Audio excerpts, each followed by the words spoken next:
namang kasalanan magmahal ng dalawa. Hindi ko rin naman to sinasadya. Kung pwede ko lamang ibalik ang panahon, sana hindi ko na ginawa yun.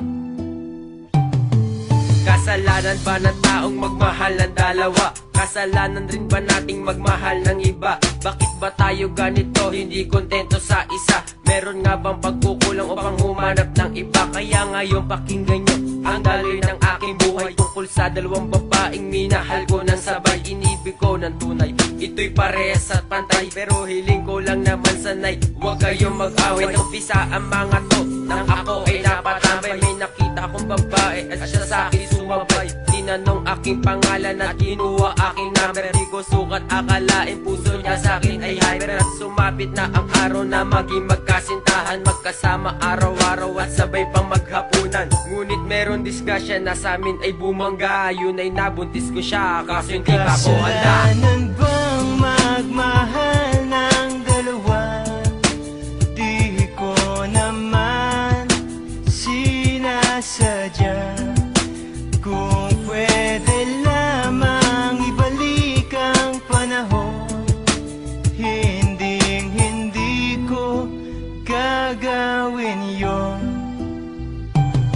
May dumating na okasyon, birthday ng isa kong pinsan. Nagpunta ako doon at kami ay naginuman. Ang dami mga bisita, kaibigan at mga tropa. Ang dami ring babae at baklang mga paronda. At may tropang dumating, may daladalang babae. Ito'y napakaganda, ang pula na mga labi. Yung tuloy ay nabigane, ang isang katulad ko agad-agad ang nilapitan. Isip ko ay tuliro at may epekto na ang alak dito sa aking sarili. Di na ako nahihiya at di na mapakali. Palakasan ng loob, agad akong nagpakilala. Hay salamat, buti na lang di niya ako dinedma. Isang tanong, isang sagot, ito na aking banatan. Bumigay na siya, agad di na ako pinahirapan. Di rin sumagi sa aking isip na ako ay may asawa. At pagising sa umaga, doon ko lang ito naalala. Kasalanan bang magmahal ng dalawa? Di ko naman sinasadya.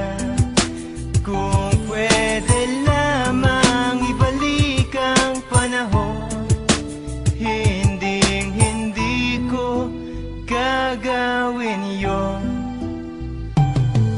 Ako ay nag-iisip kung ano ang gagawin. Iniisip ko na rin kung paano pagsasabayin aking nagsisilbing asawa at ang syota kong isa. Ano kaya ang mangyayari pag nakita na sila? Patay-patayan na ako pag nangyari na ito. Malaking kaguluhan pag ako ay nabuko. Pero sana wag naman kasi hindi pa ako handa na talikuran ng magulang ng tinuring kong asawa. Kasi sila ang nagturo sa akin na maging masipag. Sila rin ang nagbigay sa akin ng isang sagis na ang lahat ng problema meron tong solusyon. Umisip tayo ng mabuti para maging konklusyon. Ito aking sitwasyon, gusto kong kalimutan na ang aking naging kabit. Sana'y wag nang humabol pa. At pangako ko na rin na siya ang nakalaan. Makasama ko sa buhay, ligaya walang handa. Kasalanan bang magmahal ng dalawa?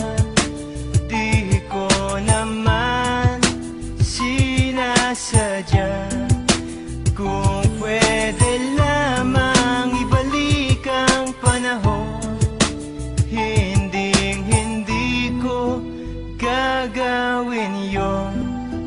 Kasalanan bang magmahal ng dalawa?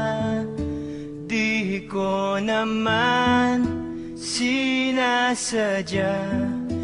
Kung pwede lamang ibalik ang panahon, hindi ko gagawin yon.